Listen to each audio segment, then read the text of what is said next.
everyone. So now we are in the new Mac version, and I'm going to show you. So this is the macOS Catalina version, and right in here you will find the default terminal.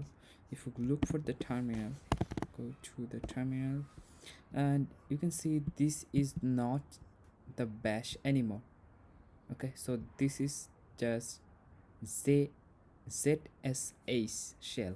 Okay, so this is kind of different, and you might have found that some of your command will not work as before.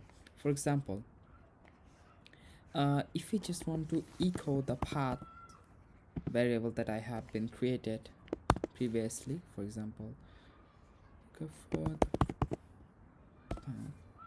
So you might will only see the first two only, not the custom path you have been created by yourself on the previous version of this OS X or the macOS version. So how can you manage those things?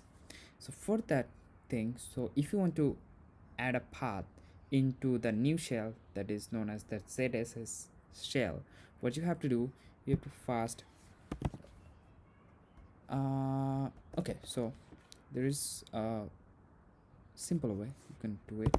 So you have to go for the first, we'll find out the path we have created in the bash shell. So we'll go for the bash and profile. Okay, so I have to cat it, otherwise it won't be shown. So you can see in my bash shell I have created this thing. Okay, so you can just copy that by using the command C, and then you should go for the GSS shell. So how can you get that?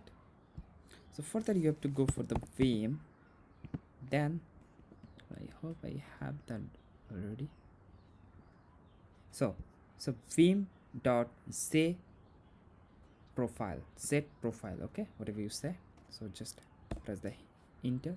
So you can see I have already copied that thing. So if you don't, what you have to do, you have to press the I for the insert, then you have to paste the thing or press the paths you have created on your bash profile, then you can just press escape button. So in my case, okay, so I have pressed the escape, then you can press the clone W, right, quite, that means save quite, and done. So you will be good to go. So now you will find your new paths in your ZP profile. Like that, I can now call the Flutter version, and I can first, you can see I have already added that in my path. So I hope you understand how to create a path variable into your new set shell. Okay, so see you then, goodbye.